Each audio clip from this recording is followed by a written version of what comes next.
Setup ಅವರೇ, ಹೇಗಿದೆ ನಿಮ್ಮ ಗ್ರಾಮೀಣ ಬದುಕು?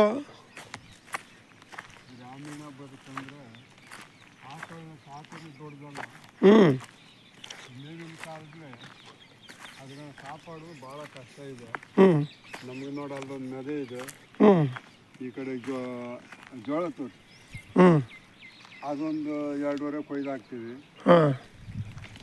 ಆ ಜೋಳ ದಂಟು ಹಾಕ್ತೀವಿ.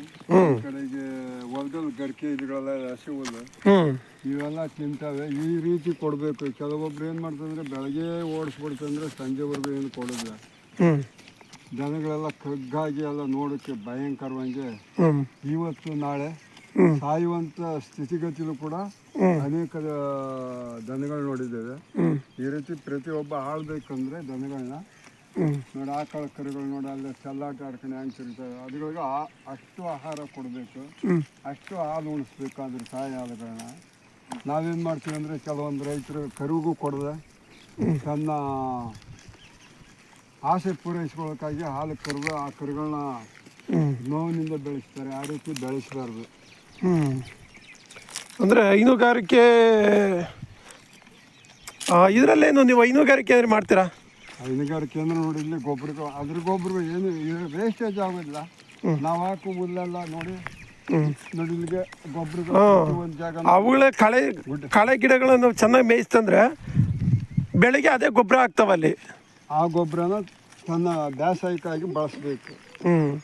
ಆ ಬೇಸಾಯಕ್ಕಾಗಿ ಬೆಳೆಸಿದ್ರೆ ಗೌರ್ಮೆಂಟ್ ಗೊಬ್ಬರ ಹಾಕ್ತೀವಿ, ಅನೇಕ ತೆನೆಗಳು ದಪ್ಪ ಬರೋದಿಲ್ಲ. ಈ ಒಣಗ ಗೊಬ್ಬರ, ದನಿನ ಗೊಬ್ಬರ ಕೊಟ್ಟಾಗ ನೋಡೋಕೆ ಆನಂದವಾದ ಬೆಳೆ, ಒಳ್ಳೆ ಕಣಸಾದ ತೆನೆಗಳು ಬರ್ತಿದ್ದಾವೆ. ಇತ್ತೀಚೆಗೆ ಏನು ನಮ್ಮ ಮುನಿಸೆಟ್ಟಿ ದೊಡ್ಡ ಗ್ರಾಮದಲ್ಲಿ ನಾವು ಕೇಳದಂತಹ ಒಂದು ಪ್ರಾಣಿ ಬಂದಿದೆ ಅಂತ ಏನು ಹೇಳ್ತಾರಲ್ಲ, ಅದು ನಿಜನಾ? ಚಿರತೆ ಬಂದಿತ್ತು ಎಂಬುದಾಗಿ ಸಹ ಹೇಳಿದ್ರು. ಅದೇನಾದರೂ ನಿಜ ಇದೆಯಾ? ಹೇಗೆ? ಈಗ ಅರಣ್ಯಕ್ಕೆ ಯಾರೂ ಹೋಗೋದಿಲ್ಲ.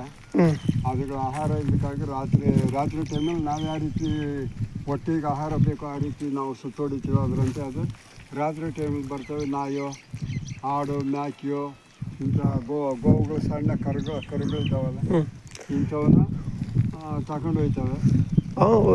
ಈ ವಿಚಾರ ಕೇಳಿದ್ರೆ ನನಗೆ ತುಂಬ ಆಶ್ಚರ್ಯ ಆಯಿತು. ಯಾಕಂದರೆ ನನಗೆ 36 ವಯಸ್ಸಾದರೂ ಇದುವರೆಗೂ ನಮ್ಮೂರಿಗೆ ಒಂದು ಆನೆ, ಚಿರತೆ ಯಾವುದು ಬಂದಿಲ್ಲ. ಅಲ್ಲಿ ಇತ್ತೀಚೆಗೆ ಆನೆ ಸಹ ಅಲ್ಲಿ ನೀರಿಗಾಗಿ ನಮ್ಮ ಗ್ರಾಮದ ಸುತ್ತಮುತ್ತ ಬಂದಿದೆ ಅಂತ ಜನ ಹೇಳಿದ್ರು. ಅದು ನಿಜನಾ? ಇಲ್ಲ, ಮಾಮೂಲಿ ಇವತ್ತೆಲ್ಲ ಅದು ಪೂರ್ವ ಕಾಲದಿಂದನೂ ಬರೋದು. ಕೆರೆಗೂ ಅದು ಇದ್ರ ಓಡಿಕೆ ಉಂಟು.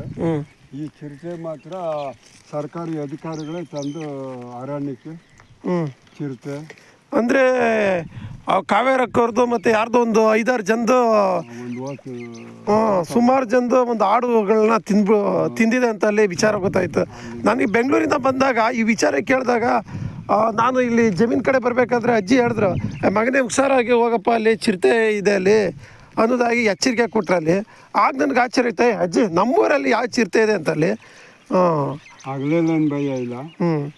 ರಾತ್ರಿ 6 ಗಂಟೆಯಿಂದ ಮೇಲೆ ಭಾಳ ಹುಷಾರಿಂದ ಇರಬೇಕು. ಯಾವ ಟೈಮಲ್ಲಿ ಯಾರು ನಾಟಕ ಮಾಡಿ ಇದು ಮಾಡುತ್ತೆ. ಈಗ ತಾಳ್ಬೆಟ್ಟದಲ್ಲೇ ಓರ್ವನ್ನ ತಿಂದು ಅರ್ಧ ಶರೀರ ಸಿಕ್ಕಿತ್ತು, ಅದನ್ನ ತಗೊಂಡೋಗಿ ಮಣ್ಣು ಮಾಡಿದ್ರು.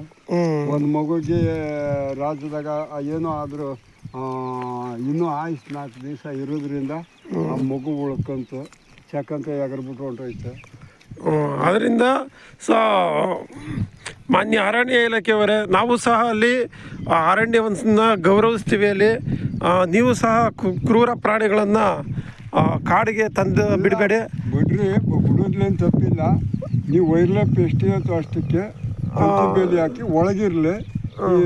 ನಾಡಿಗೆ ನೋಡಿ, ಈಗ ನರಸೀಪುರದಲ್ಲಿ ಪಾಪ ಅವ್ರ ತಾಯಿಗೆ ಊಟ ಕೊಟ್ಟು ಇರಬೇಕಾದ್ರೆ ಅವ್ರ ತಾಯಿನೇ ತಿಂದ ಮಗಳನ್ನ ತಾಯಿ ಊಟ ಮಾಡ್ಕೊಂಡಿರೋದ್ರಿಂದ ಹಿಂಗೋಗಿ ಬರೋದ್ರೊಳಗೆ ಸಿಟಿಲಿ, ಅದು ನರಸೀಪುರ ಇಂಥ ಜಾಗದಲ್ಲಿ ಮಂಡ್ಯ ಗದ್ದೆಯಲ್ಲಿ 3 ಮರಿ ಸಿಕ್ತಂತ ಹೇಳಿದ್ರು. ಈಗ ನೀವು ಇಲ್ಲಿ ಬಿಡೋದು ಏನು ಮಾಡ್ತೀವಿ, ಆಹಾರ ಸಿಕ್ಕದೆ ಹೋಗಿ ಅಲ್ಲಿ ಸೇರ್ಕೋತೇವೆ. ಹೌದು, ಅರಣ್ಯ ಇಲಾಖೆಯವರೇ, ಪ್ರಾಣಿಗಳು ಸಹ ಅಲ್ಲಿ ಅವುಗಳು ಬೇಕಂತ ಅವುಗಳು ಸಹ ಅಲ್ಲಿ ಬರಲ್ಲ. ಆದರೆ ಹೊಟ್ಟೆ ಹಸಿವಿಗೋಸ್ಕರ ಮನುಷ್ಯರ ಮೇಲಾಗ್ಬೋದು, ಪ್ರಾಣಿಗಳ ಮೇಲಾಗಲಿ ದಾಳಿ ಮಾಡ್ತವೆ ಅಲ್ಲಿ. ಆದ್ದರಿಂದ ನೀವು ಸಹ ಅಲ್ಲಿ ತುಂಬ